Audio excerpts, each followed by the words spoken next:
All right, ladies and gentlemen. So I just got done recording my response, my basically like a PvP video response. I was responding to this video here in particular, which I shared around for a little bit with my friends. I've been talking for like an hour, 50 minutes. Let me take a drink here. Mm. I made this other video before, but I felt like I rambled a little bit too much. So I'm going to talk about some of the mistakes I made gearing in classic World of Warcraft PvP, and some of the my plans going forward for fresh class, if that makes any sense, like gear wise. So, in classic World of Warcraft, I went for I wasn't able to build it because I was never able to get a Hand of Rag, but I went for a gear set similar to this one, and I got for the most part all of the pieces here except for the Hand of Rag. So I have experience PvPing with this gear set as seen here specifically, and I'm going to go over why I've decided that this gear set here is actually was a big mistake on my part. So the first and biggest glaring mistake that I made was I didn't actually mathematically calculate the 6 pieces that you need from Blackwing Lair. Like how long mathematically it's going to take you to get them. So I think it's like it's this 1, 2, 3, 4. I think the belt's one. I don't have it here, and then 5, 6. The 6 pieces that okay, no, the belt's here. The 6 pieces that you need, and you can see that the pieces that you need that are dropping out of Blackwing Lair, they have a less than a 15% drop chance, right? They're hovering around 12 to 13%, probably a 12.5% drop rate on average. This one doesn't have the drop rate, which is kind of strange. Um, and if you actually pull out a calculator and you do the math on how many months it's going to take you to mathematically get a full set of tier 2 out of Blackwing Lair, the answer is at like a 15% drop rate, it's going to take you like 4 months. So at like a 12.5% drop rate, it's probably, let's just say 4 months, because I don't want to hear like 5 months kind of a scenario. Mm. So what this means is you might be in a guild where 3 paladins are looking to get their tier 2. But mathematically speaking, you're going to have to be raiding that dungeon that you're going to be doing that raid for 4 months at a minimum before any single paladin is going to get full tier 2. Now I was lucky in my guild where they were kind enough to give me prio on tier 2. But it still took me 3.5 months, probably more like 4.5 months. Yeah, 4.5 months of raiding before I got full tier 2. And at that point, AQ40 was already out and my gear was basically obsolete. So one of the big things you need to take into consideration, and I knew this ahead of time, but I just never did the math, is there's a bit of there's a PvP arms race with the whole gearing process. So ideally what you want to do as a PvPer in Classic World of Warcraft is you want to be in the best gear as soon as possible, not so that you can stomp on lesser players so much, but so that you're not out-geared significantly by your opponents. So for example, in the whole gearing process, you can afford to be out-geared by your opponents in PvP a little bit, but you cannot afford to be out-geared significantly by your opponents in PvP. So there's always this weird little arms race going on, and it taking damn near 5 months to get full tier 2 is way too slow in the whole arms race department as far as PvP gear is concerned. So basically, I didn't have weeks or months of fun being fully geared out in my best possible PvP gear, running around PvPing and having a blast. Like I didn't have that experience in World of Warcraft. I was always constantly trying to get the gear and never having the gear and always being out-geared, and life sucked. It especially sucked because I never got a decent two-handed weapon of any kind in Classic World of Warcraft. I was just my life. But I ended up having a lot of fun going like sword and board with Edward the Odd, and I still managed to, PvP quite decently, but really need that two-hander. Mm. So what happened was, um, oh, the other thing that I noticed about this gear set is come phase 5. By the way, this breastplate gets swapped out for a thick obsidian breastplate. And what I noticed was once you get a thick obsidian breastplate, or even before you get a thick obsidian breastplate, A paladin in full tier 2 is actually too tanky. Like, you are legitimately too tanky. I would estimate that you're 40% more tanky for the vast majority of PvP engagements than you need to be while in full tier 2. And this state of affairs becomes palpable. Like, in phase 4 and in phase 3, like, pre thick obsidian breastplate, I could see myself being maybe 20% more tanky than I need to be. Maybe like 25, 30% more tanky than I need to be. But by the time you get a thick obsidian breastplate, it becomes noticeable that you are a super tank. And this is actually bad gearing. It is bad gearing for a paladin to be too tanky. I know that might sound crazy, but it just is what it is. So, for example, the best paladin spec, almost universally considered by all the paladins, is Reckoning. And Reckoning is riding this fine edge where they have just enough hit points that they can get the job done, and then as much they have just as much glass as they need to get the job done, and then everything else is put into cannon, so that when they touch another player, there's like a 90 to 95% chance that that other player just ceases to exist, right? And that's kind of the element that you want on a properly geared paladin in classic World of Warcraft. Is tanky enough that they can survive both mild swings in RNG, like expected swings in RNG, but not so. But you also want to maximize your mobility and your DPS. So if you're too tanky, you need to start looking into sacrificing your tankiness for mobility and or for DPS. If you're sacrificing it for mobility, you're going to be playing primarily more of a time on target, like one-handed, two-hander into one-hander build. If you're sacrificing it for DPS, then you're going to be going more for the clap style build. All right, so what I want to show you is the difference between this gear here, as seen here, and this gear over here. And then I want to point out that I might be a complete moron. I'll need to apologize to you all for being stupid. And I need to point out that this is one of the aspects of Paladin in World of Warcraft that I absolutely adore, especially with the Holy Reckoning Paladin. So there are certain Paladin specs in classic World of Warcraft where it's almost impossible to know how to best gear them. Like, the major challenge isn't with your Paladin, isn't in this, like, your skill in executing your class. It isn't even in the knowledge. It isn't even in getting the gear. The major dilemma in trying to the major source of challenge in playing a Paladin is, what fucking gear do I put on this guy? And how do I know what gear is best on this guy? And like, under what circumstances is this gear insufficient versus sufficient, right? And all I'm trying to tell you is that when I look at the way this Paladin is geared here, and I look at these stats, like these stats, the HP stats, I'm looking at the HP, the mana pool, the fire resistance, the damage per second, the critical strike chance. And then I compare it over here to the exact same stats, right? Or the spell power. I got to take that into account too. The spell power is a bit lower, down 100 spell power. The HP, the resistances, the critical strike chance, the damage rating. There is no possible way, in my mind, okay, in all my years of playing World of Warcraft, or classic World of Warcraft, that this Paladin over here is not significantly better than this Paladin over here, just based pure upon gear. And I mean that in every way, shape, or form. So this Paladin over here, mathematically, is somewhere between 15 to 20% better of a Paladin in raw stats and in what it can do on the battlefield than this other Paladin over here.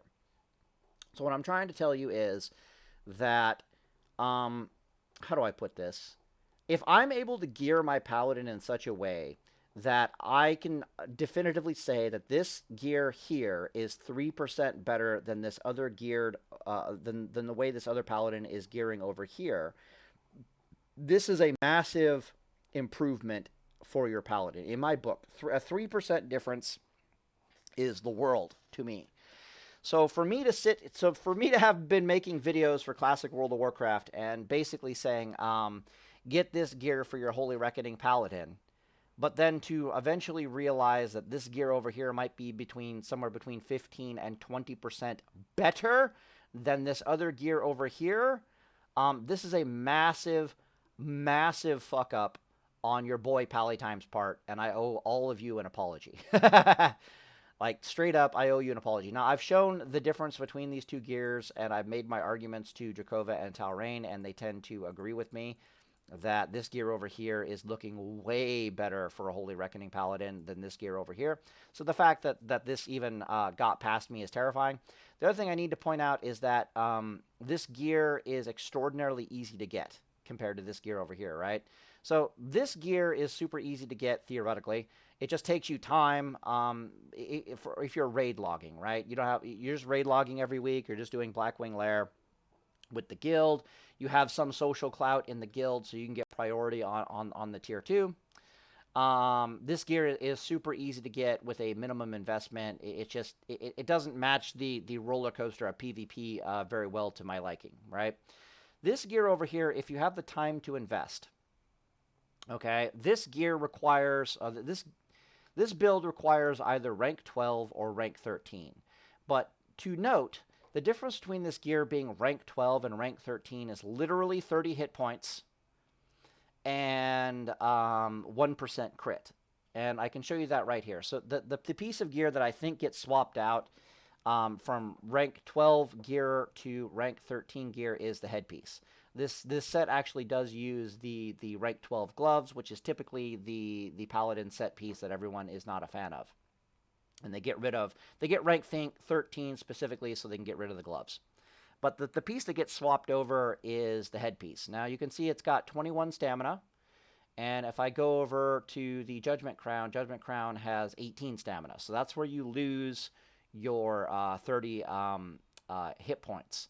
And on top of that, you lose the 1% crit. So you can see this has 32 spell power, whereas this thing over here has MP5, 10 less spell power, 7 less spell power, but you also lose that 1% crit. So I hear from most people that rank 12 is very easy to get. Rank 13 is significantly harder to get than rank 12, and then rank 14 is literally go fuck yourself. But even a casual ranker has the ability to get the rank 12 gear, and this build can be built rank 12. It's ever so slightly less performing at rank 12 gear than rank 13 gear. And the reason why that is super important is because you can get rank 12 gear in like phase 2.5, right? Like Blackwing Lair isn't even out yet. You're ranking to get your pieces of gear. What I'm saying is this gear set over here has a really good gearing path if you're raid logging and you don't have a lot of time to invest in the game. Like this is as good of a gearing path as you're possibly going to get. But a vastly superior gearing path is seen in this Paladin over here, because you can I think it's phase 2. Yeah, phase 2, phase 2.5, you can get your rank 10 gear pretty easily, and rank 10 gear is best gear for any Paladin, I think, of any spec. You can stop and ignite another like 3 cannons, 2 cannons. Thanks. I mean, I've only been recording for like almost an hour and a half, but whatever. But the rank 10 gear is the best gear for just about any Paladin spec for its phase, with the sole exception of rank 12 and rank 13 gear, right? So it's not like you're gonna get the gear. You're gonna get your best PvP gear for its phase through ranking in PvP, which helps you continue to rank in PvP to actually get the best gear for you for the entire game, is what I'm trying to say, right? So the gearing path is very nice. Blackwing, mathematically speaking, I think it'll be like you can have most of these. You can have rank 12, rank 13 gear relatively easily before Blackwing Lair comes out. Let's say you get it by the, let's say you're a little bit more casual or you're a little bit less skilled. You'll get it like, within a month of Black Lane Lair coming out, you're running around like 6-piece rank 13 gear. Or you've got like, 3-piece rank 12 gear and then extra little pieces here, and you're just filling it out with judgment pieces, right? So you're pretty good to go. All right, so the gearing path on this one from the roller coaster perspective, from the gearing arms race perspective, is way better. Now let's get into why this build is just straight up mathematically superior to the other one. Again, I have to apologize to you all for not noticing this ahead of time. Kill me, right? Now, I will note that this build is debatably an inferior time on target Paladin build because you're down about 100 spell power compared to your tier 2. And the tier 2 also is much tankier, which really helps it in those time on target fights, because time on target is a combination of being tanky can translate into DPS with a time on target playstyle. However, the primary difference between these two builds is this. This build over here is okay, if this build over here is 40% too tanky, right? This build over here is about 20% too tanky. 10 to 20% too tanky. This build over here is between 20 and 40% too tanky. So this build is closer to the line of where you want to be. It's closer to where you want to be in its tankiness, if that makes sense. Let me take a drink of water here. You don't want... Okay, so you never want, as a paladin, for your paladin to be just tanky enough, right? In fact, reckoning paladins have a hard time in life because they struggle with being just tanky enough. You actually want to be somewhere between 10 to 20% more tanky than you need to be just to negate RNG variance on spells, right? Otherwise, it's like, yeah, I'm just tanky enough to mathematically fight this elemental shaman, but what that'll mean is, 25% of the time he's going to roll higher on his crits than normal, and you're just going to die because you weren't above and beyond tanky enough. So that extra 10%, that extra 20% tankiness is what starts countering the RNGesus, if that makes any sense. Okay, so the main thing about this guy, however, is that he has the clap. All right, so at somewhere between a 13 to a 14% critical strike chance, and note that I am cheating a little bit here because I have agility on the weapon. I'm not sure if I want Crusader or the agility. I haven't really figured it out yet, or maybe lifesteal. I'm not entirely sure, but I was like, yeah, whatever. For raw stats and talking about raw stats, let's just go with a raw stat, right? So if you're ranked 12 gear, this is going to be a 13% critical strike chance. If you're ranked 13 gear, this is going to be closer to a 14% critical strike chance. If we actually do the math on this Paladin has enough DPS in the clap to delete certain classes that that we can only win a fight by deleting them in the clap. So, for example, rogues. Some rogues will gear tanky enough against a paladin that and they play very cowardly, I guess you could say, or they're always running away from you. Like, you wreck bomb them, and then they CC you, and they run away, and they get full life, and they come back again, right? So the only way to really beat them is to delete them out of existence. This thing does have the clap. I'm actually going to pause the video real fast here and do the math on it. So let me just pause the video. All right, so yeah, I pulled up a calculator. I guess I'll just do it in real time like I'm used to doing, whatever, I'll talk about it. Okay, so I'm trying to calculate how much damage is the average amount of damage per auto attack. And basically how I'm going to do this, so you can check my math, is I like taking the average damage per second in a weapon. A lot of people will look at like the damage variance, like is there high rolls or is there low rolls? That's an aspect that's more important for Reckoning Paladins and for Deep Reckoning Paladins. But I like taking the average amount of damage output, primarily because even though the weapon can theoretically high roll, right? It can low roll or it can high roll, and this is a very good damage variance on this weapon. I'm going to give that particular aspect of potential high roll over to the RNG gods, as we say in Warhammer 40k, which basically means that I'm going to underestimate the power of the RNG power of my attacks here, and then that way I'm at least underestimating what this paladin can do from the word go as we're proceeding forward. There are different ways to mathematically calculate this. I'm also factoring in that these paladins will have Blessing of Might. And if memory serves, Blessing of Might is worth like another 28 DPS or something like that. I'm not entirely sure if this build wants Kings or Might yet. I'll have access to both. I do have a metric shit ton of agility, I do believe, on this character. So Kings might be better, but it's only going to give me... Kings only buffs, so it's only going to buff that 100. So I'll get like 10 agility and like 15 strength. Nah, yeah, Might's better. So let's just assume Might. So we go over here to the calculator, and we can see that this is about 600 is the average white damage hit that I can expect from a Hand of Rag, right? So this is my DPS per second times the second swing time in the blah, blah, blah, blah, blah. And then, of course, we have to calculate armor. Specifically, I want to this build wants to have enough of a clap in its Wreck Bomb that it can potentially delete a mage out of existence somewhere between 1 in 3 Wreck Bombs or 1 in 4 Wreck Bombs given RNG. All right, that was my goal in this Paladin build, and I'm just going to show you whether or not I actually reached this goal. Okay.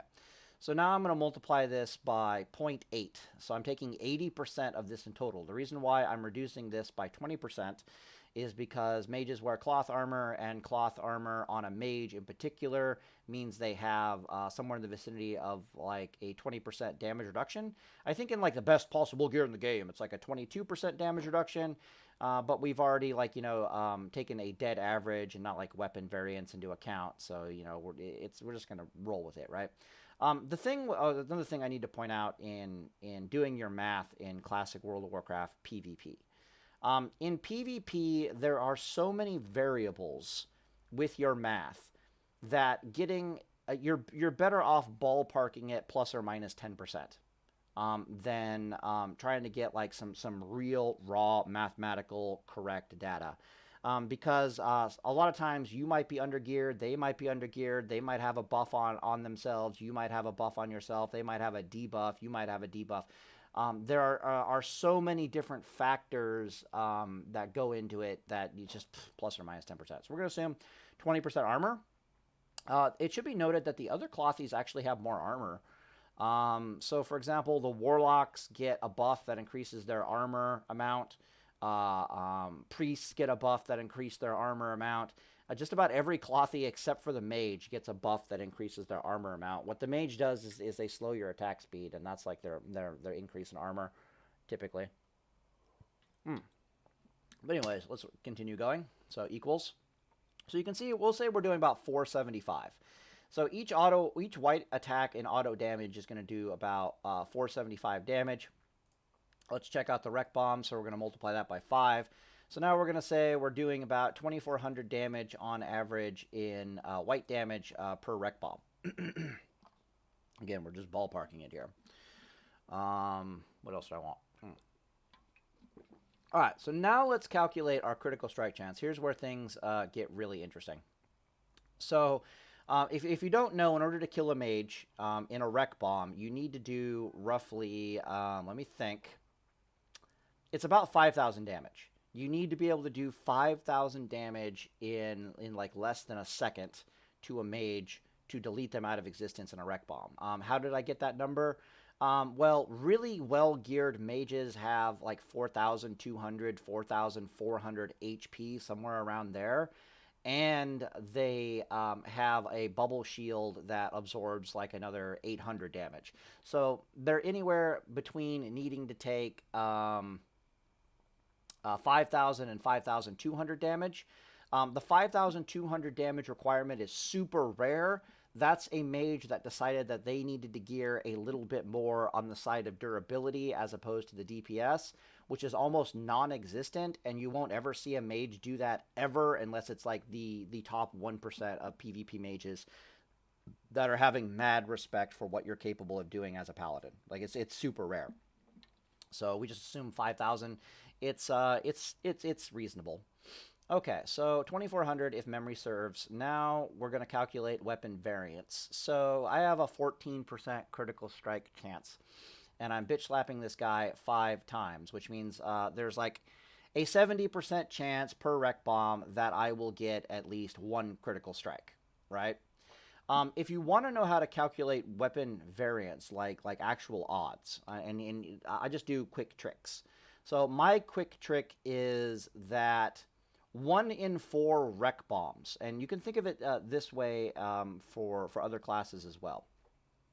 Like when I talk about elemental shamans.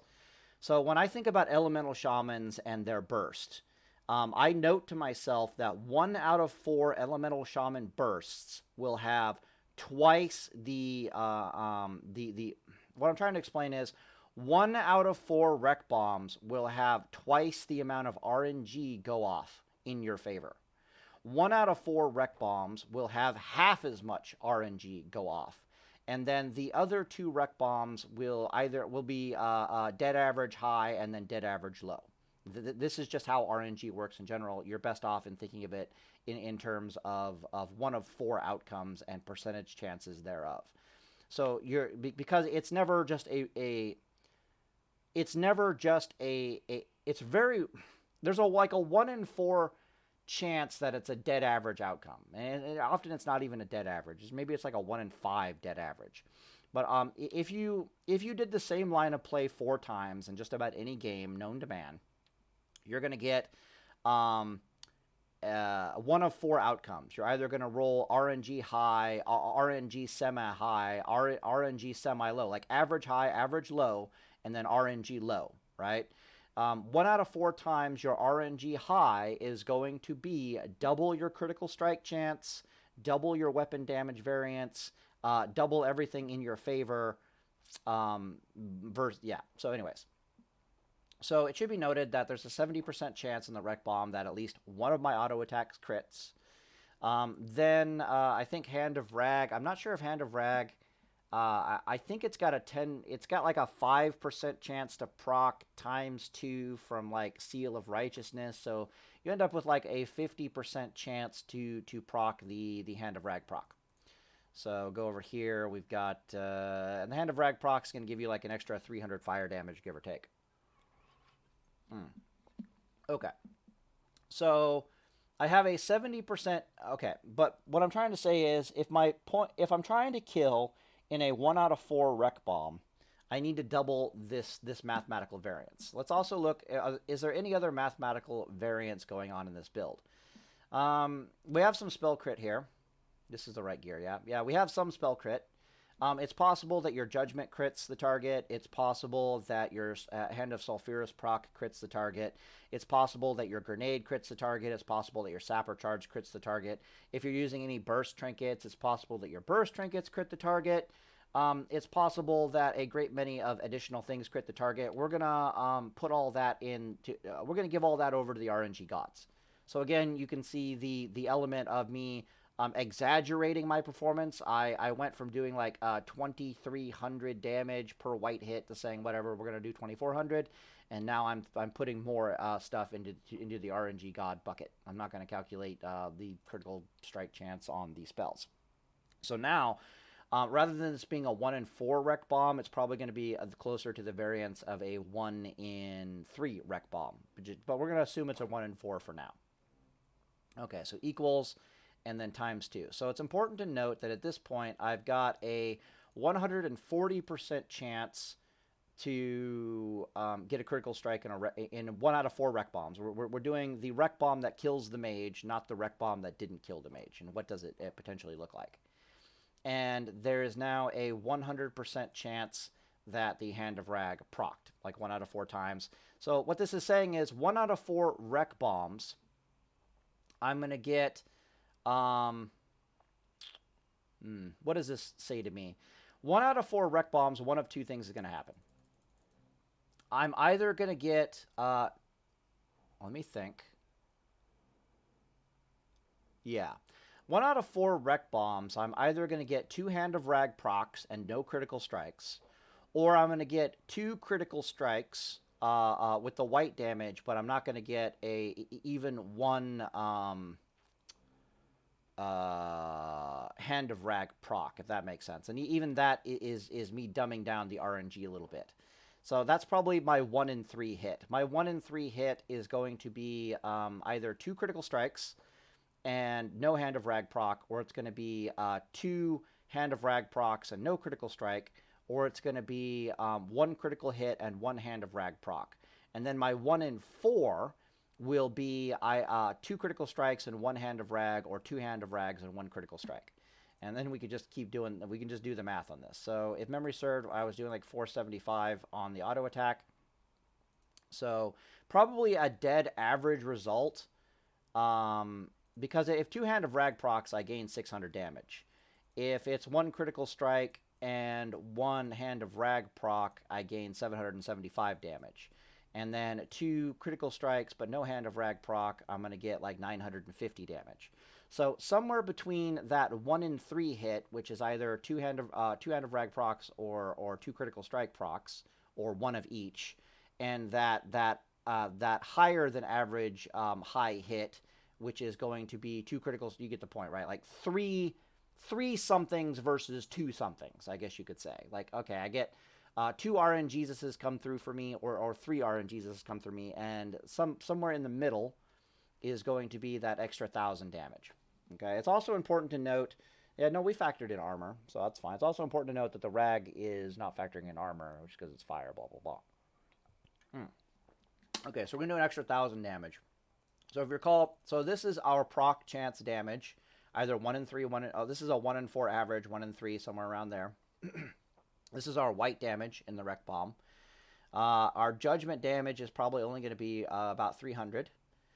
Our Goblin Sapper Charge, Grenade, whatever we want to use, is going to be an additional 500. Our Seal of Righteousness at 115 spell power is probably clicking off at about 130 magic damage a swing at 3.7 speed, which means that it's doing 130 damage per hit times 5. So that's another, what is that, 650 damage from Seal of Righteousness.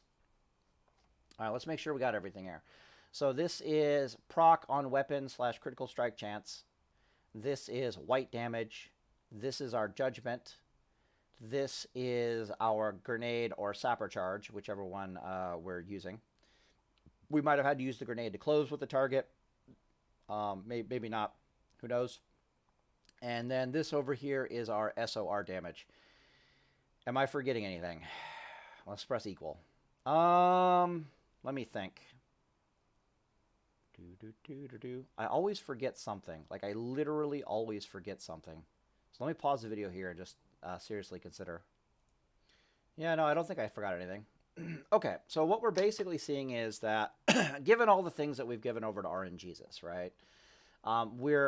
This build is right on the edge of having the potential of deleting a mage out of existence with a Wreck Bomb. Now, if you also notice, we're not using any trinkets whatsoever.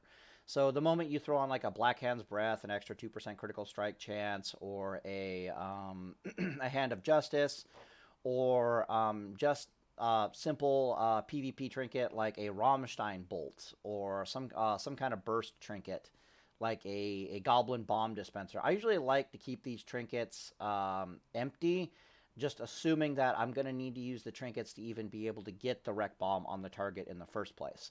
But as you know, good Paladins, we only need 1 PvP trinket. We can use 1 PvP trinket offensively or defensively, and we only really need like 1 PvP trinket to really get that Wreck Bomb off on the target. Usually the Wreck Bomb we get on the target is off of like a grenade or a rocket boot or something. So you can see that the Wreck Bomb here is right on the edge of having enough DPS to just straight up delete a mage out of existence. It should also be noted that there's a lot of circumstances where, how do I put this? Am I missing anything? Is there a buff? Yeah, I guess we're missing like food buff. We got might. Huh.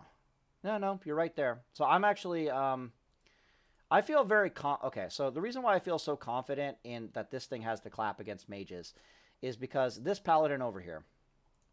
So this paladin over here with these stats, with this amount of fire resistance, with this amount of mana pool, with this amount of health pool, being a Holy Reckoning paladin, having the Holy Reckoning stats and blah, blah, blah, blah, blah. This paladin over here, I know for a fact, will go 8 minutes in a duel against a mage before the mage can eventually wear down the paladin's mana enough that the mage can kill the paladin. So this paladin on average will have an 8-minute duel with a mage. He will get roughly about four wreck bombs in on the mage during that 8-minute contest. It's more like 4 or 5 wreck bombs.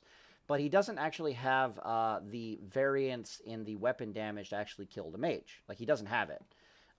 He's doing 10 lower DP. He's doing lower DPS, and his damage variance is significantly less. Right? Like, this paladin has it over here. This paladin doesn't have it over there. So if this paladin can go 8 minutes and get 4 wreck bombs in on a mage with these stats, I'm pretty sure that this paladin over here can go 5 minutes against a mage and get at least 3, if not 4 wreck bombs in on the mage. It should also be noted that there's these weird circumstances when you're fighting a mage where the mages really like to try to use mana potions and dragon fruit to get enough mana to try to force you to bubble or to straight up kill you. Because their major issue with killing paladins with these kinds of stats is they just don't have the mana. It's not even about them needing back-to-back criticals with their frostbolts to kill you. It's the fact that they need the frostbolts to crit you because they're really struggling to have enough mana to force you to use your defensive cooldowns and bubble and all that kind of stuff. So they'll often use their it's not wrong on their end to use their 2-minute cooldowns to get enough mana to start forcing the issue. The problem with that is that if you see a mage using a mana pot, like the moment I see a mage using a mana pot is the moment I know they're dead to a wreck bomb. So the mage that isn't using a mana pot and he's saving his pot usage for a heal, or he's saving his whipper root usage for a heal, as opposed to mana from dragon fruit and mana from a mana pot, that is the mage that is going to die in 1 in 4 wreck bombs. The mage that uses the mana pot, however, that's a mage that's going to die in 1 in 2, or even a single wreck bomb. And the reason for that is very simple. This theoretical mage here is survived the wreck bomb with like 150 hit points. If this wreck bomb rolled low, the mage would be surviving with like 500 hit points or sub 500 hit points.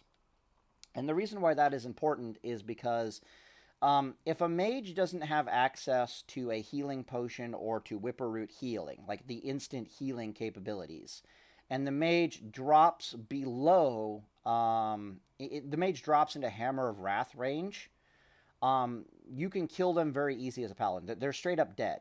Because their only survival option is, what are they going to do? Ice block, blink away. Okay, you just got killed by a hammer. Congratulations. No, maybe it's ice block, blink away, bubble shield, right, for an extra 800 hit points. If the hammer crits them, they're dead. If the hammer didn't crit them, they're alive, but they're still running away. So they have barely enough time to use to sheep you as the paladin. But at the same time, if you had PvP Trinket off of cooldown or you had Bubble off of cooldown, they're just dead, right? So there's a very high % chance that if they don't have access to the ability to regain massive chunks of their life instantaneously, they're just going to die. And the vast majority of mages make this mistake. So I'm assuming that this is Mage versus Paladin PvP at the highest possible level, and this Mage isn't making this kind of mistake. But just know that like 90% of the Mage's player base will make this mistake fighting against the vast majority of Paladins. So at that point, you don't even need a high roll Rec Bomb anymore. At that point, it's going to be 1 in 3 Rec Bombs fail to kill this mage, as opposed to I need a 1 in 4 Rec Bomb to kill this mage. Okay, so you can see that this build is right on the edge of having the clap to kill a mage. It should also be noted that we took the average between a 1 in 3 Rec Bomb and a 1 in 4 Rec Bomb for this damage, I think. I could be wrong. Which means that it's actually closer to 5,000 damage for the 1 in 4. But ideally, I want a 1 in 3 Rec Bomb to kill this mage. And I'm looking at the situation, and I'm like, well, I don't have trinkets, and maybe I can do better with this enchant. Oh, this is the wrong Paladin, right? Judgment, yeah. Maybe I can do better with this enchant over here. You know, I'll go down a little bit in the critical strike department, but maybe Crusade is better. Maybe Lifesteal is better. Maybe there's just a better burst enchant over here. There's also, like, you know, food buff and world buff, or potion buff that you can do to pump up your DPS a little bit to kill that mage. I have trinkets still available. I'm not factoring in a relic, but I don't think there's a single relic in the entire fucking game that helps you burst somebody, like, at all. Mana cost of my seals, thanks. Increase the attack power bonus of my Seal the Crusader, whoop-de fucking do. Flash of Light, and then I think this is Nax crap, right? Yeah, cost of my cleanse and Flash of Light. Yeah, okay, whatever, that's cute. But anyways, so it should also be noted that as far as the clap goes, the clap. Yeah, we're recording. Any paladin that can Rec Bomb a mage out of existence can Rec Bomb any other class out of existence in the game, practically. The only exception to this would be Elemental Shaman specifically. And the reason why I bring that up is because mages have Ice Block. So they can get out of the stun immediately. They can shut down. Because most other classes in the game, when you're Rec Bombing them, you're putting in... You're Rec Bombing them for 5 auto attacks. Then you're getting an extra auto attack into them because they're stunned for like 6 seconds. And then you're grenading them for like an extra second worth of stun. And so now they've been stunned for like 7 seconds. And I don't know if you've noticed this, but your weapon swing timer is 3.70, which means you're gonna get between 6 to 7 auto attacks in to the target. Again, it's just about every other class in the entire game, with the exception of your like another paladin who can bubble, or yeah, you get the point, right? So Rec Bombs against any other class. A mage is the hardest class in the game, in my opinion, to Rec Bomb out of existence. Rogues are much easier. Priests are much easier. Warlocks are much easier. Shamans are much easier. Every other class has their PvP trinket to get out of your stun and nothing else. The fucking mage has PvP trinket and then 2 bops. Or not 2 bop. Well, actually, I guess you can bop out of it. Can you bop out of a Hand of Justice? But you never really fight paladins. I guess it really doesn't matter. They have 2 ice blocks and they have their PvP trinket, and often they're never even using their PvP trinket because they got 2 ice blocks. So it's like, meh, right? So they are the hardest class in the game.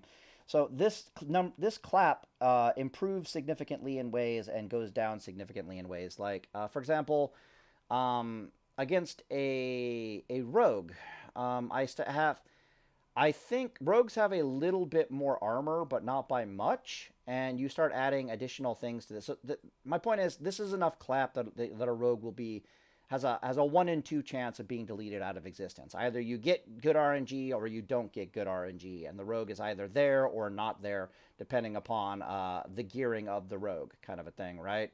Like, is the rogue geared with extra hit points to try to survive a Rec Bomb, or is the rogue not geared with extra hit points to survive a Rec Bomb? If they're not geared with extra hit points, it didn't matter if I rolled high or low. The rogue is just gone. If they do have the hit points, then it does matter, am I rolling high or low, whether or not they're gone, right? And the same goes for priests and everybody else. You can't really delete them out of existence because they have too much damage reduction, like things that have too much armor. but you're forcing them to use their PvP trinket. You're forcing them to use healing potions and whipperroot tubers to stay alive. And the moment you, that's the whole point of the Wreck Bomb on Holy Reckoning is, the point of the Wreck Bomb on Ret Reckoning is to straight up kill your target, right? To just, they're dead, or they're about to be dead very shortly after, and they don't really have a choice in the matter. Holy Reckoning, you're happy if you forced out things like PvP trinket and potions. More accurately, you're happy if you forced out potions. And the reason for this is because if you force out the potion on your opponent's end, this automatically means that you get to use a swiftness potion on them, which means you're going to have a very long period of time on target where you just get to beat them to death slowly but surely over time. And the Wreck Bomb is just the thing that initiated you, that allows you to go into this time on target style of play. Now, this class is much better at that. He can't force out the potion anywhere near as well, but with the spell power and the tankiness, he's much better at a time on target style play. This class, on the other hand, is this spec is either going to straight up delete the enemy, or it's going to force out a PvP trinket and a healing potion almost 100% of the time. So even is also going to do more damage in the bomb, which means even though your time on target is weaker comparatively to the Tier 2 Paladin, your clap more than makes up for it. Okay, so that's the two primary selling points of this build. Number one is you actually have the clap. Number two is its gearing path is significantly superior if you have time to play the game than this one. And then you could actually kill mages. This is a Holy Reckoning Paladin build that could actually delete the vast majority of mages. The only time you're ever going to struggle against a mage is specifically in a duel, and specifically if the mage is showing you all kinds of respect in the duel, right? Like he's gearing with more hit points than normal. He's treating you. He's playing in such a way that you so much as touching him, he feels like will delete him out of existence. This is a very rare circumstance. In BGs, you're not going to have this event's not going to take place, right? Either you're going to have advantages or they're going to have advantages.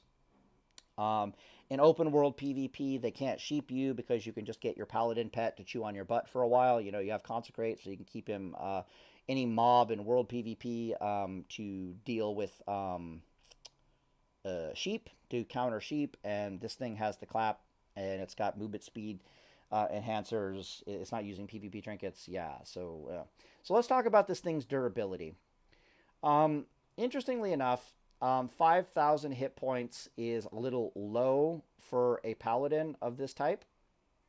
The reason why the tier 2 paladin can get away 5,000. We always say on paladins in classic World of Warcraft, you want between 5,000 and 5,400 HP, depending upon what phase of the game it is, and depending upon what kind of spec you're playing, right? So if you're a Ret Reckoning Paladin, you would want closer. You want between 5,200 HP and 5,600 HP, depending upon what phase of the game there is. And of course, the more HP you have, the better, typically, as long as you still have the Death Touch. But the Holy Reckoning Paladins can get away with a little bit of less HP because you have stronger healing just innately. But really, it's more about the fact that your gear just comes with a bunch of resistances. And if you don't know in the game your level in resistances, so at level 60 with 60 resistances, that each your level in resistances equates to somewhere between a 15% damage reduction from that spell to a 17.5% damage reduction in that spell. We're not entirely sure. So the moral of the story is, by the time you get up to like 180 of a type of resistance, right, like 180 fire resist, you're taking somewhere between a 45% damage reduction to a 50% damage reduction, but it's all RNG based, right? It's not like straight It's not like armor where you get it all the time. It's just straight RNGesus, which is an important factor.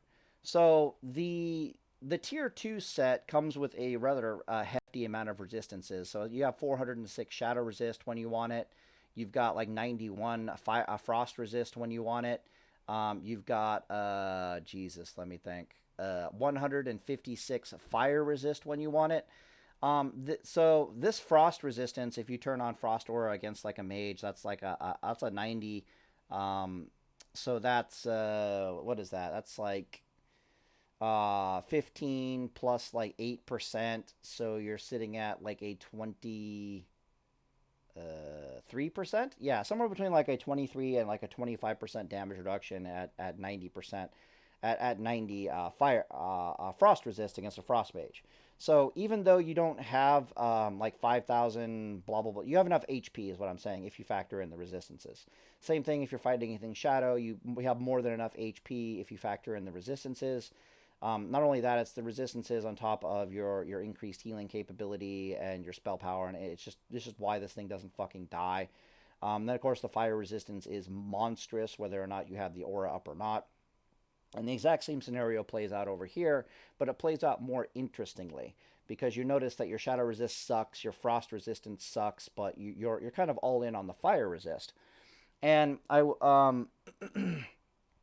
so an experienced Paladin player will look at this build. They'll see that your HP is a little low when thinking about these resistances, especially when factoring in your somewhat reduced mana pool. This is still a massive mana pool. This is enough mana to get the job done, but it's right on the edge of not being enough mana. Okay, but let me talk about why I'm all in on the fire resist here, and you can see I have the fire resist enchants on leg and helm rather than an extra 200 HP, which is what this build over here has. This build is going with the HP. This build, I feel, needs the HP more than the fire resist, but you could put the fire resist here as well. I'm not entirely sure. But this build over here needs to go all in on the fire resist, and I'll explain why. So if you think about the matchups, first let's start with all matchups that don't actually use fire spells innately in their toolkit. It doesn't, even rogues will use thorium grenades. Warriors will use thorium grenades. Druids will use thorium grenades. Paladins will use thorium grenades. Any class that, even if they're not throwing fire at you, typically are using the thorium grenade. And the thorium grenade on average does like 400 fire damage. Okay, I'll make sure I'm still recording here. Yeah. The thorium grenade will do on average like 400 fire damage, but it has a weird resist. It has a weird double resist check for the stun, and how it basically works is first the grenade checks to see if it did any damage at all, right? And it's one of 4 outcomes, right? So it's like, okay, either the grenade did full damage, it did 75% damage, it did 25% damage, or it did no damage at all. If the grenade did no damage at all to the target, the game will not even check to see if the target got stunned whatsoever. So when you're at 185 fire resist, which is what this Holy Reckoning Paladin will have under all PvP combat scenarios that I can possibly think of. You're running around with fire resist aura, you're having 180 fire resist. 185, technically. This means that when a grenade gets thrown at you, there's a 25% chance that the grenade is completely resisted and you don't get stunned. Then what happens is, on average, we're assuming a 50% damage reduction from this fire resistance is what I'm saying. But there's a 75% chance that you did take damage, but then the game will do a resistance check on the stun, and it's also a fire-based resistance check.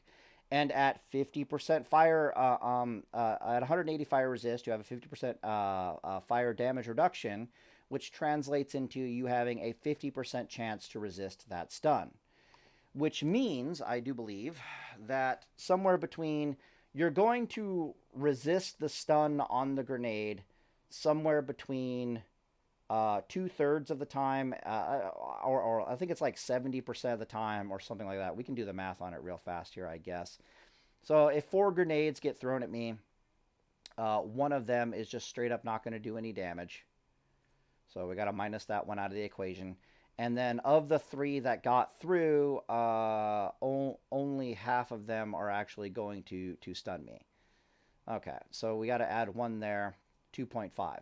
So out of 4 grenades that are being thrown at me, I'm going to not be stunned by 2.5 of them, which I do believe is me going 2.5 divided by 4.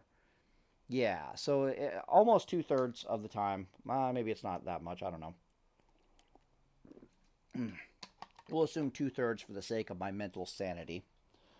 Oh, I have to assume 2/3. Yeah, because every class in the game has an innate 5% chance to resist stuns, period. That gets added on to all this crap. Yeah, so I guess it is closer to like a 2/3. I knew it was like 2/3, 70% chance, somewhere around there. It gets kind of ridiculous. And it is 85 bioresist versus 180, which is what we're calculating. So we'll assume 2/3. So there's a 50% chance that when a grenade gets thrown at me, I wouldn't say 50% chance. On average, when a grenade gets thrown at me, I'm going to take only 200 damage rather than 400 damage from it. Which means that against all these classes that don't use fire damage normally, I'm basically an extra 200 hit points up on average, because of just the raw amount of damage I'm shaving off from the grenade or the sapper charge or whatever. But more importantly, it's the fact that I've got like a 2/3 chance to resist the stun.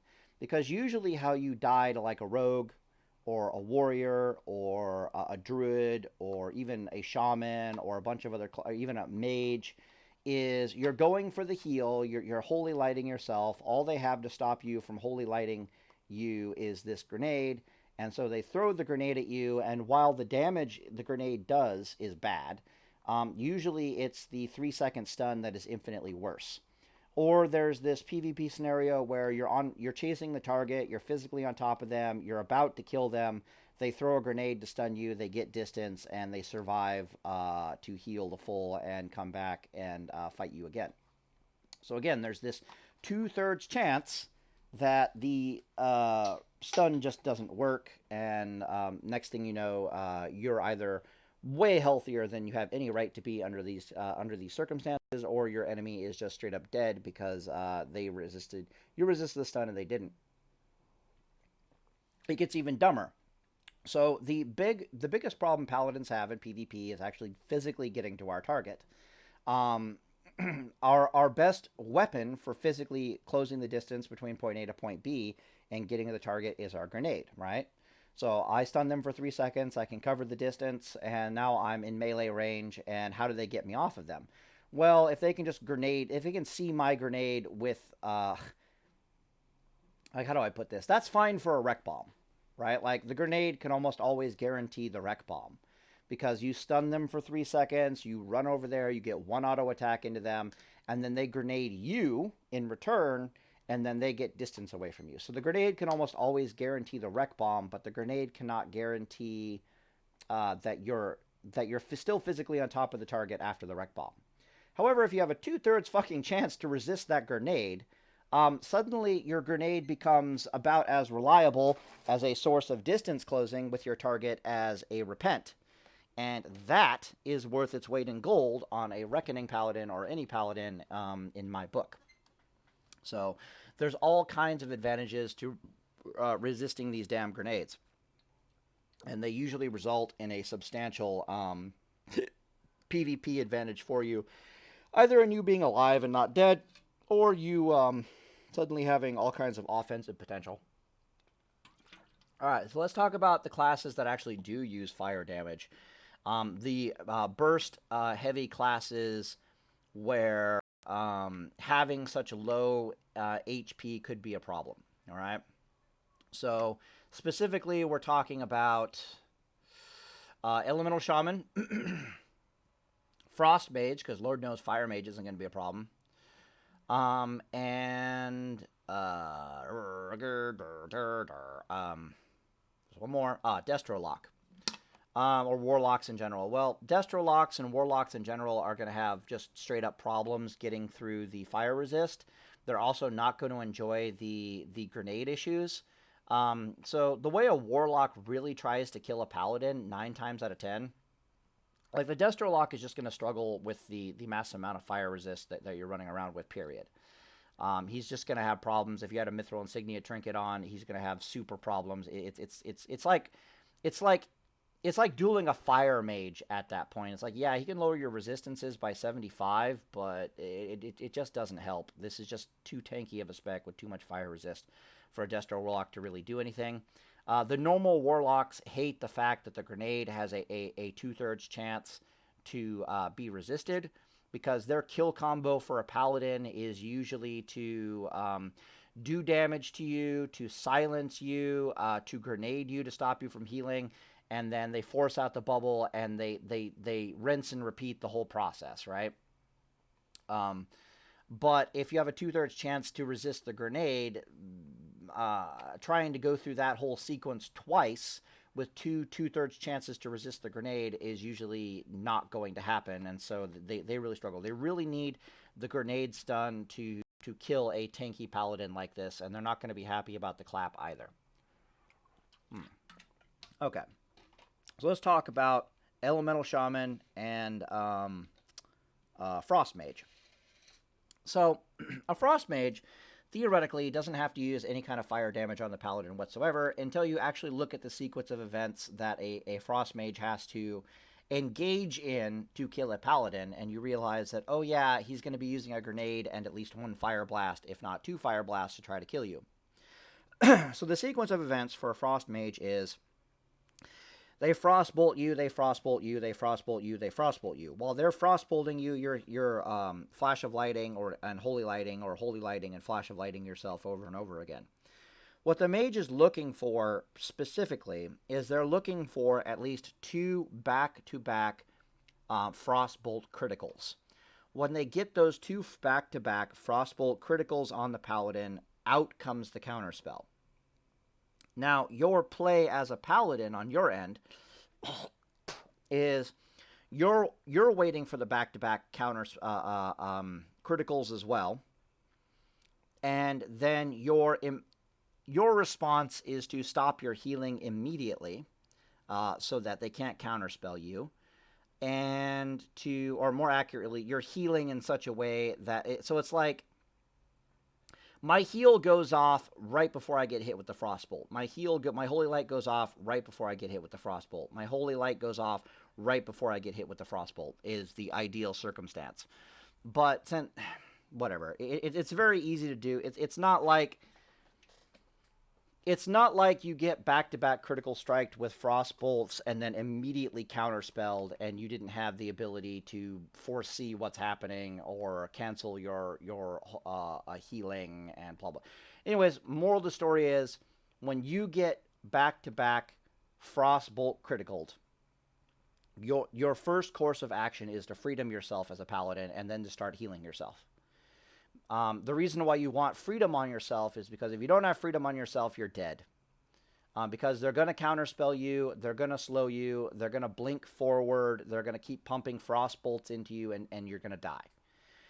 The correct line of play is to put freedom up on yourself, which they can't get rid of, then to start healing yourself, which forces them to counterspell you, and now you're in a counterspell, but you have Blessing of Freedom on yourself. You're probably at about like a 3rd life. You have freedom up on yourself. You're counterspelled. You can't cast anything for like 10 seconds. And you just run away in a straight line. You literally just run away in a straight line. And what happens is the mage can't frostbolt you anymore. He gets 1 more frostbolt. And how he gets that frostbolt is he has to blink forward to get enough distance so that he can cast that 1 frostbolt on you. And the correct line of play for the mage is to blink forward, fire blast you, blink forward, run with you a little bit, fire blast you, run with you a little bit more because there's GCDs, right? And then to go into that frostbolt, or possibly to run with you even a little bit longer, Fire Blast you and for a second time, and then Frostbolt you. But they need that Fire Blast for extra damage, and they need that third and final Frostbolt to critical strike you to delete you. On your end, as the Paladin, I probably should make a Paladin versus Mage PvP guide. This is something I've never actually done before. Since I finally have the gear to actually beat Mages, I probably should make a PvP guide, because I'm basically just going into PvP guide at this point. Yeah, I think I'll do that tomorrow. That third Frostbolt needs to critically strike you in order for you to die. Or that Fire Blast needed to have critically striked you in order for you to die. But the odds of a Mage actually getting 3 Frostbolts all back-to-back critically striking you is astronomically low, which means it's a very rare event, so we don't really plan for it. It's like a 1 in 10 chance that all three of these things happen. On top of that, on your end as the Paladin, it's not like you don't have bubble still. It's not like you don't have... Well, you actually can't bubble when you're counter spelled, can you? It's not like you can't use a healing potion or a whipper root, both of which are on a 2-minute cooldown, right? So if you see that Fire Blast crit you, you're like, okay, whipper root heal. If you see that Fire Blast crit you, you're like, oh, damn. Non-resisted critical, you're like, oh, shit. Let me health potion. And then the entire sequence is done. It doesn't matter if the Frostbolt crits you or not. You're probably going to survive. So if you survive this counter spell, off of the use of freedom and running away in a straight line, your next course of action is to heal yourself, which is where the Mage desperately needs to throw a grenade at you, and they either need the grenade to do enough damage to you to kill you, or they need the grenade to stun you. If the grenade stuns you, this, on your end as a Paladin, will automatically trigger you to either use a PvP trinket and to start Flash of Lighting yourself, or to Holy Light yourself, or it'll trigger you to bubble if the grenade stuns you, because what's about to happen is a 3-second stun. The Mage is going to get off another Frostbolt and another Fire Blast. So the sequence of events is 2 Frostbolts critically strike you. You freedom yourself. You start healing. They counterspell you. You start running away in a straight line. They blink after you. They Fire Blast you. They run with you a bit more. They put one last Frostbolt into you, hoping that it crits. Okay, you get to look at the RNGs of that Fire Blast and decide whether or not you should be healing potting or whipper rooting or both. If that third Frostbolt crits, you might be rolling the dice on the third Frostbolt. If it crits, you're dead. If it didn't crit, fine, you survive the counterspell and you're heal again. The grenade gets thrown at you. The grenade may or may not make it there in time, just to interrupt your healing, depending upon whether you're Flash of Light or Holy Light. If you're Flash of Lighting, the grenade is most definitely not going to make it there in time, 9 times out of 10. If you were Flash Holy Lighting, the grenade probably will make it there in time, unless they're a non-skilled Mage, in which case they were a little slow on their grenade, blah, blah, blah, blah, blah. The grenade may or may not do enough damage to kill you. The grenade may or may not stun you. If the grenade did stun you, then you're absolutely forced to bubble or PvP trinket because you're about to die. But anyway, so the moral of the story is that there was at least a Fire Blast in that sequence, and there was definitely a grenade in that sequence if you're on top of your RNG with your Whipper Root and your Healing Potion. Are you following me on this? Okay, I probably should just make a Mage versus PvP guide. Or a Paladin versus Mage PvP guide. Having 180 fire resist. Fire Blast normally hit for like 600, but you're going to be telling that Mage 25% of the time that Fire Blast did no damage to me, get bent. And the other 2/3 of the time, like, it might have done full damage. It might have even done full damage and critically strike you, which would be like really, really, really rare event. But 9 times out of 10, it's just going to do half damage. So on average, you're going to take less damage from that Fire Bolt, that Fire Blast, which means you're not going to be at 5,000 HP. You're going to be closer to 5,300 hit points that you're playing with against this Mage. Okay, so odds are really good that, you're just going to have to, tap that Whipper Root Tuber at worst, and you're going to survive even that that a critical strike from that frostbolt, that third critical striking frostbolt. Okay, well, so now it's all about the grenade. He needs this grenade to force the bubble. Well, the grenades, if the grenade is a non-resisted critical, you might die if you were risking the biscuit on just a Whippooroo tuber. But again, you can see it ahead of time, right? You're going to be like, I tapped the Whippooroo tuber, now I'm safe from this frostbolt critting me. If this frostbolt crits me, do I roll the dice on this grenade being resisted or not? Do I have enough HP to survive the grenade? If not, it's like, all right, fine, you got my healing potion out as well. But if he gets the healing potion out of you, he's definitely not getting the bubble out of you. The grenade would have to be a non-resisted grenade that possibly a non-resisted critical grenade that managed to stun you somehow, mathematically speaking. And then his frostbolt also needs, this is if you pop the healing potion, right?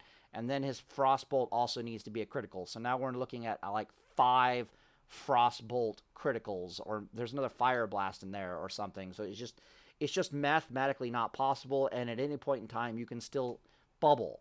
So it's like, this just isn't happening.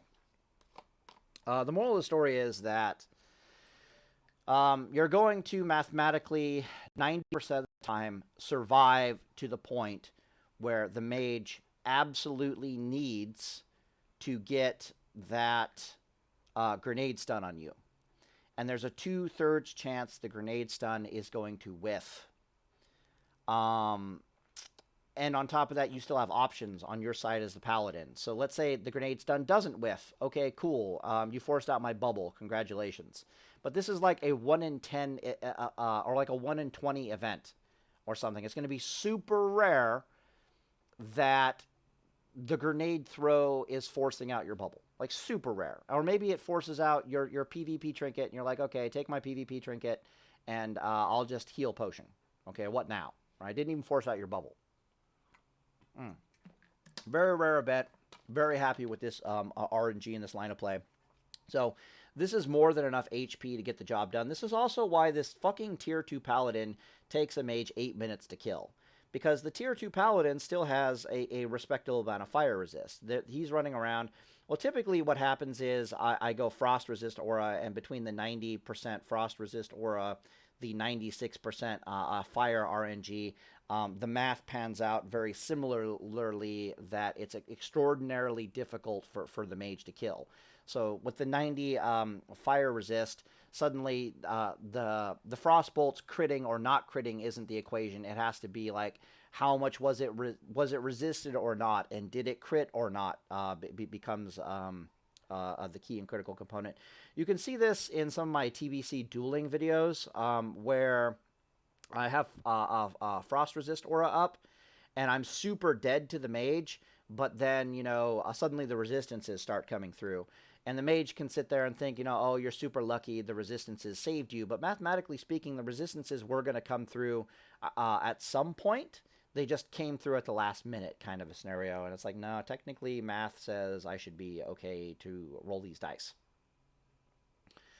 So anyways, that's what it looks like against Fire Mage. And the situation plays out almost identically against an Elemental Shaman, if we're being honest here.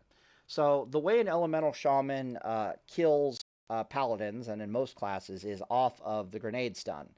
So if they're either an Orc or they're a Tauren. If they're a Tauren, they kill people off of the grenade stun and the War Stomp stun. If they're an Orc, they kill people off of the grenade stun and their 20% chance to resist being stunned, which I'll explain in a second. But I made a guide on this, so you can go check out the guide. But the sequence, their kill combo is Lightning Bolt, Grenade Stun, Nova Totem. That's the fire Nova Totem. And then Chain Lightning Earthshock. Like that is their kill sequence. Notice that there are 6 spells in that kill sequence. 4 of them are lightning. 3 of them are fire. The 3 fire spells require... my bad. The 2 fire spells require 3 fire resist checks. Because, again, the grenade takes 2 fire resistance checks. what happens if they don't get the stun? Well, let's start off there in that sequence. What happens if they don't get the stun? If they don't get the stun from the grenade, let's say they get everything else, they don't get the stun. They get full damage on the grenade, they just start not getting the stun. If they didn't get the stun off the grenade, they're not getting the Fire Nova Totem damage whatsoever, and there's extremely high probability that they're not getting the Chain Lightning and the Earth Shock. Because the line of play from the Paladin is, oh, I'm not stunned? Cool. Let me judge damage into the Shaman, removing the grounding totem, which means now you can stun the Shaman, right? On top of that, you're still mobile, so you can very easily either run out of the Fire Nova Totem, or you can just physically smack the Fire Nova Totem with your with your weapon to kill it, because it's got a 2-second activation time, I do believe, which is why it works in conjunction with the grenade. You grenade the target, stun them for 3 seconds, put a Fire Nova Totem down. Right next to them, you have the 1.5 second Chain Lightning combo, and that's why you come out of the stun just as you get nuked out of existence. What was I saying here? Right, so you can either hit the Grounding Nova Totem, kill it, or you can just move the hell out the way. I almost always advise hitting the Grounding Nova Totem, the Nova Totem, for a variety of reasons. Not the least of which being that every shaman and their dog, especially if they're an orc. Moral of the story is, if it's a Tauren shaman, you can risk not hitting the Nova Totem. If it is an orc shaman, then don't even bother. Just hit the Grounding Nova Totem. But highly skilled players like Drakova or Talrain, they will laugh at the concept of hitting the Grounding Nova Totem under these circumstances, because they are utterly confident in their ability to avoid the damage from the Nova Totem. But just know that there's a chance that your stun will fail on the Shaman, and then you're going to get nuked in the face. So if you're not good at avoiding the Nova Totem and you're about to get nuked in the face, you're going to die, so just don't risk it. It's not worth it. What am I trying to say here? Right, so, but odds are mathematical even against an orc. 80% chance against an orc, 95% chance against a shaman. You're going to stun them for 6 seconds. Which means that you're now physically on top of the shaman, and you're able to heal to full life. If you have a wreck bomb, you can put a wreck bomb into them. You can, but in theory, you killed the Grounding Nova Totem with your weapon swing. Now you can just heal to full life, and you're physically on top of the shaman, and they're down a grenade, which is a recipe for a sequence of events that says the shaman is about to die horrifyingly to just about any type of paladin in the game, short of, I think, like a deep holy paladin, the shaman might be able to survive against. But a reckoning paladin, this is a dead shaman. A holy reckoning paladin, this is a dead shaman. A deep ret paladin, this is a super fucking dead shaman, because the only way he can get away from you is to go into his wolf form and just try to run. But you still have grenade and possibly repent, and your stun is on a 35-second cooldown. And it's not like you can't go like sword and board with Mug of Hurt and a frost oil potion. Hell, you have time to heal yourself to full, swap over to a Mug of Hurt, and equip it with frost oil before this fucking shaman can get away from you. Right? He's not going anywhere. He's fucking dead. More accurately, what's going to happen is he's either dead, or he's going to take so much damage and run out of mana that he's going to die. Now, the Tauren Shaman has an additional stun to use, right? So they can War Stomp you and then get distance away from you. But you still have Grenade. So it's like, congratulations, you got away from me, and let me just grenade you and then run over to you. And the exact same scenario is going to play out again, except now you have no stuns to get away from me and enjoy getting beat to death. So, as long as you can survive that initial burst and heal to full on a shaman, you're pretty much good to go as just about any paladin in the game. The shaman is in a very, very bad position. They have to force the bubble out of you in the first death combo, or just straight up kill you as the paladin to stand a chance. Honestly, but even then, it's kind of bad. So if you resist the stun, 2/3 chance to resist the grenade stun. If you resist it, you're in an amazing position to win to win the 1v1. Amazing. If you failed to resist the stun, the situation looks significantly worse, but you still have a very high percent chance that you fully resisted the Nova Totem, or odds are you didn't fully resist the grenade because you got stunned, right? So it's like you half resisted the grenade damage, and you resisted the shit out of the Nova Totem, and you end up in a position from 5,000 HP where their nuking you doesn't actually kill you and doesn't actually force out bubble. So you'll actually, what I'm trying to say is this. Let's say the grenade comes down and it is fully, the grenade does half damage, but you eat the 3-second stun. Well, you get to look at the RNG of the situation and decide, okay, do I want a PvP trinket? Do I want a bubble? Do I want a PvP trinket and Whipper-Root health potion? Hell, you got to look at the RNG of the situation when those 2 lightning bolts hit you. It's like, did one or more of the lightning bolts critical strike? Did I have to use a healing potion? Did I have to use Whipper-Root potion? You get to see the RNG coming ahead of time and then make your plays accordingly. So you get to see whether or not this grenade did full damage and stunned you, which should prompt a reaction immediately because RNG is not on your side now. Or did the grenade do, like, half damage and it stunned you? Do you risk the Nova Totem, right? Because the Nova Totem could do full damage. It could do half damage but critically strike you. It could be fully resisted, right? And do you risk that, or do you just go, PvP trinket, healing potion, let's avoid the Nova Totem, let's judge and stun this shaman and get into that very healthy position where you can easily kill a shaman, but they're just down,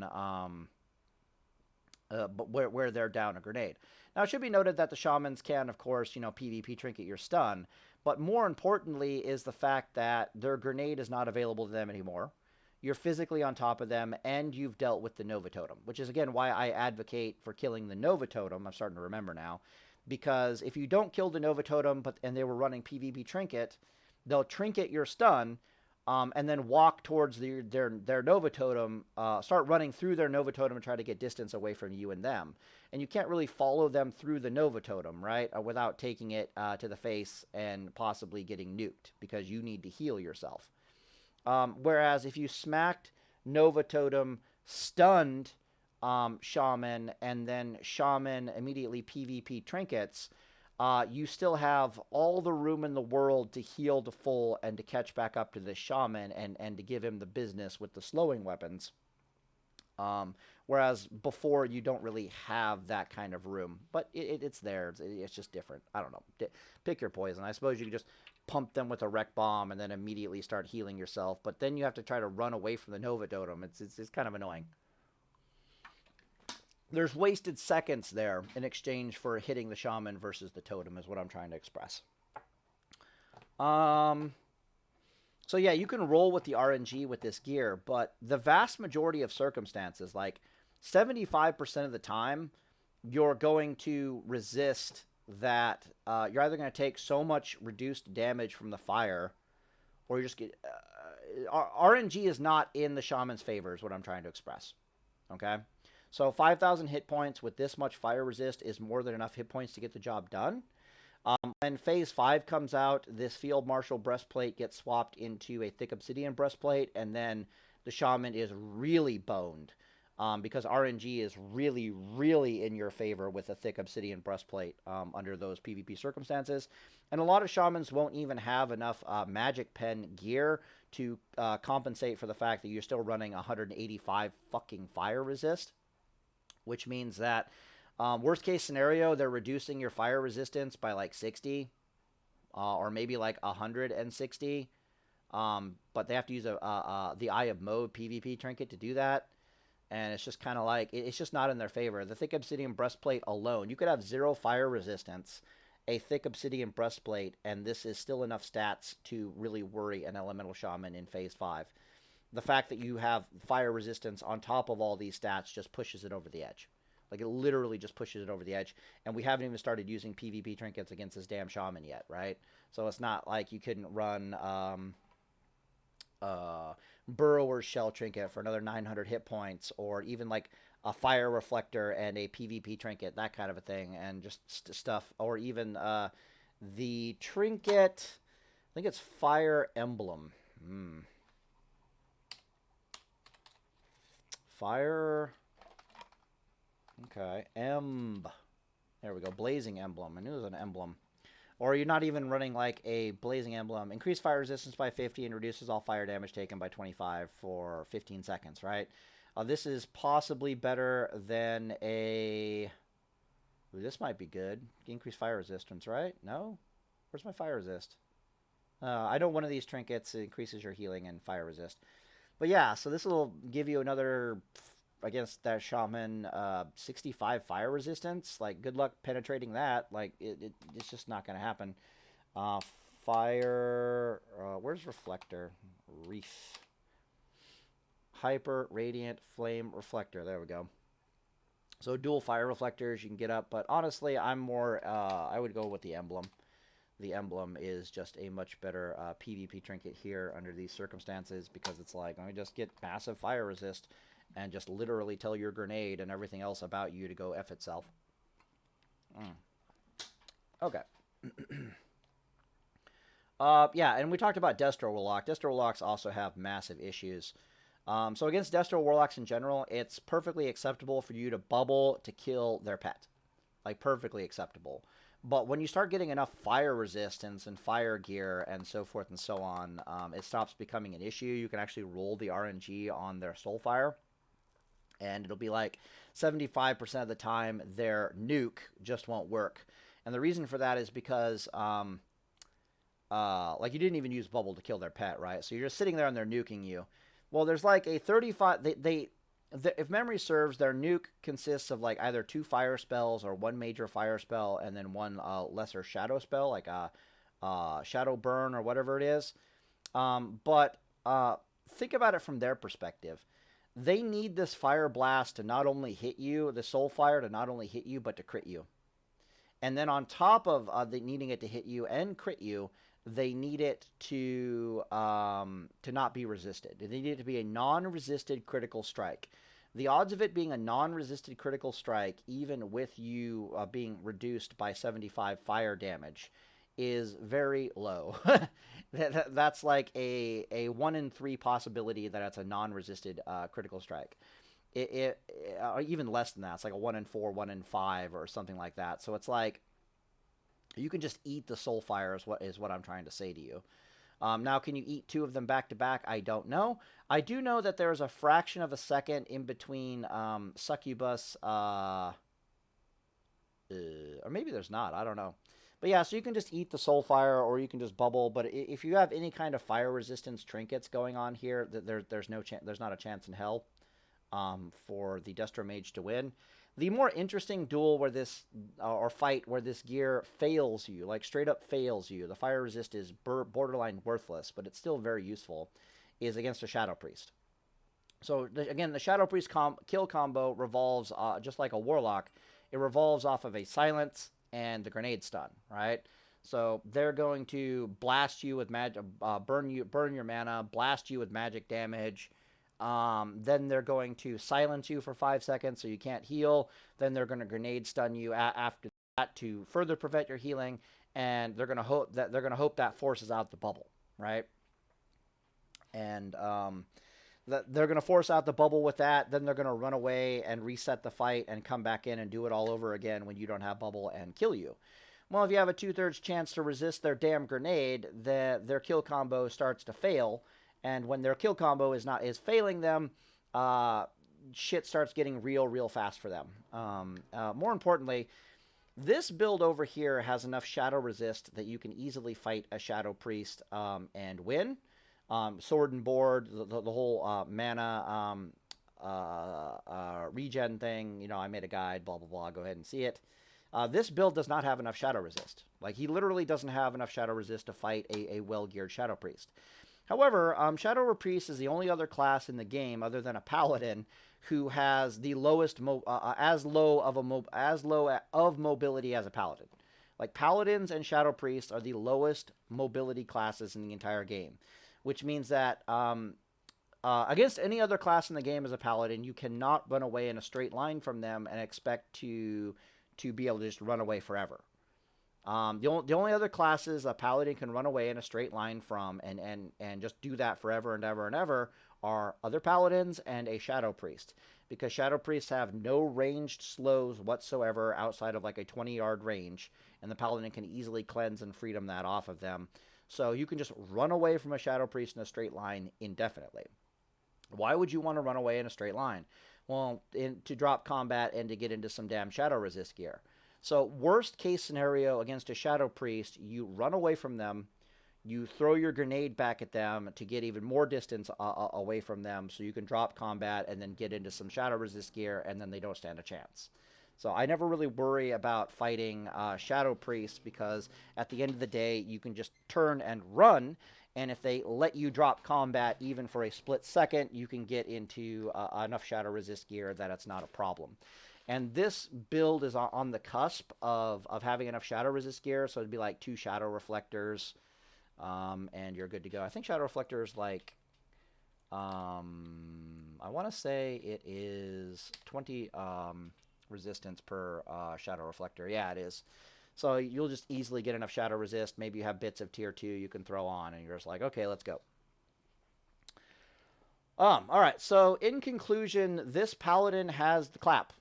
It can delete most classes out of the game. It's tanky enough to get multiple wreck bombs into most classes in the game, where it doesn't have the RNG to clap like a Mage out of existence 100% of the time. It has enough durability that it can easily get multiple wreck bombs in a Mage. Part of the reason why it's getting multiple wreck bombs on targets is because if you resist a grenade, that means that now you have a grenade to close with the target, and they can't get you off of them all that easily. It's missing its 2 PvP trinkets, which is kind of a really big deal. It pushes the math way over. And then in a bunch of the other matchups, in a bunch of the other matchups like Rogue and Warrior, resisting the grenade or just reducing the damage from the grenade is still a really big deal. But these aren't really matchups that you fear too much anyways. So it's like you have a stupidly high win rate even if you're not specialized to beat them. Because against the Rogues, you have the clap and you have the armor, and you can still go sword and board, Edward the Odd style sword and board. And against the Warrior, you have a clap that you can then transition into Edward the Odd sword and board. And this build runs 5 out of 5 toughness, if you didn't know. So, yeah, you have the armor and the durability to survive, and you're still a Holy Reckoning Paladin. It's basically like Holy Reckoning Paladins against Rogues. The Rogues can't kill the Holy Reckoning Paladin, but the Holy Reckoning Paladin can't kill the Rogue. Like, that's the scenario that plays out with this gear over here. But with the other gear, since you have the clap, you now have the ability to kill the Rogue relatively easily, and the Rogue still can't kill you because you're a damn Holy Reckoning Paladin. You can always go Edward the Odd sword and board and just never die. Warriors can't even force out a bubble against this tier 2 Paladin build if you're going Edward the Odd and sword and board. They just can't do it. The best geared Paladin or Warriors in the game, even if they're going like full prot gear, blah, blah, blah, blah, blah, they can barely force out a bubble by the hairs on their chinny chin chin. It's like you're at 10% life and they're at like 3% life, and they barely force out a bubble and then they die. So it's like force out a bubble and die. So this thing just tears Warriors to pieces, mostly because heavy on the spell power. The other build by comparison, he'll struggle a bit more against Warriors because less spell power and blah, blah, blah, blah, blah. But worst case scenario, it means, all right, fine, you got my bubble and I still kill you. They're going to be sub 20% life to force out your bubble, which means you're just going to be Hammer of Wrathing them to death from there, and there's just no chance. So if Warriors stand absolutely no chance going up against this build, they still stand no chance going up against this build, but they will force out the bubble. And then all the other classes in the game that you can think of, either they really need that grenade stun in order to work, or you can run away from them and get into gear, or they really need the not only the stun but the damn damage from their fire spells, and you're just gonna say no to them, and you still have some clap. So it's like, damn, all right. So objectively, I think in every way, shape, or form, this build is vastly superior to any other Holy Reckoning build that I am aware of that you can currently make. And that's why I'm really excited for Classic World of Warcraft. I'm going to go and build this damn build. Yeah, it's got Girdle of the Fallen Crusader, just raw stats. I don't know if I can get any better belt here. Maybe. It's really easy to get. Oh, that's one thing I want to talk about. Let me pause the video really fast. Got to go to the bathroom. Yeah, okay, that's better. I had to pee real bad there. I was trying to end the video, and I was like, oh, no, there's more I need to talk about. Fine, whatever. Where is my thingy here? Okay, there we go. Has to go to the bathroom. Can't find his thingy. Oh, right. I was going to talk about social clout. So there are two principal ways to get your gear for PvP in Classic World of Warcraft, as you probably know at this point. No, the first way is requires social clout. Clout meaning basically like currency or social currency. So it's like in order to get full tier 2, you're going to need a decent amount of social currency. In order to get Hand of Rag, which is the hardest weapon to get in either of these builds, but it is your BIS weapon for the entire game practically, mostly because of the damn fire resist. You need a little bit of social clout, a little bit of social ability. You know, people need to like you a little bit in order to give you a Hand of Rag. They need to like you a little bit in order for you to get your tier 2 pieces, ideally before anybody else in the guild. This is pretty easy to do with a Paladin, though, because what I did in my guild was I put myself as the lowest priority Paladin for healing gear. I was like, dude, I'm just here for the PvP gear. I'll be the hand me down guy for every bit of healing gear, right? And when I did that, I made all the other paladins in the guild really happy because there weren't they wanted their gear eventually, but they weren't serious PvPers like I was, right? And so in exchange for basically saying I don't want any of the healing gear, I'm not gonna fight you guys on it, they were like, okay, cool. If Hand of Rag drops, you can get the first one, and you can get prio on tier 2 in exchange for, you know, being so nice to us with the healing gear. And there were other little things that gave me extra social clout in the guild. So this build, for example, has 2 out of 3 in Lasting Judgment. And what this allowed me to do was I was the guy always putting Wisdom and or Light up on the bosses. And like I would put Light on Fire Maw for the melee classes, which allowed them to stay in a little bit longer against Fire Maw, which allowed them to get higher parses, which made them really happy because it's like, oh shit, is Pally time here? Please put Light on the boss. I want a parse. You know what I mean? And then there were other fights, of course, where you're throwing Wisdom down on the boss, and so you're making all the DPS spellcasters really happy. So I remember one time we were in AQ 40, and we had like a fresh trial Paladin healer in the guild, and he was in like full BIS healing gear. We're in AQ, and he was complaining about why was I the lowest possible healer. Like, why was my healing so terrible? My healing was just god-awful. And basically, my entire guild just told him to shut the fuck up.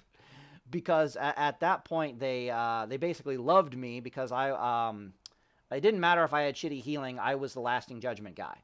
Right? So it's like, one, they could say, yeah, he has shitty healing because, one, he gets the worst, he's the last guy we possibly gear for healing gear.